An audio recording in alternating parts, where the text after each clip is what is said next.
So today we are testing the V2 motor that you can see here. It's running. You can see here the crankshaft. No, not the crankshaft. The main. You can see the low speed but high torque.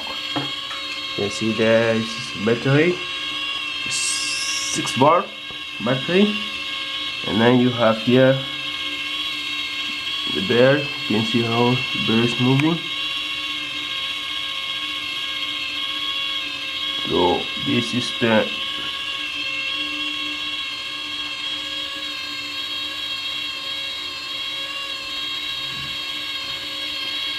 you see here, just check this point.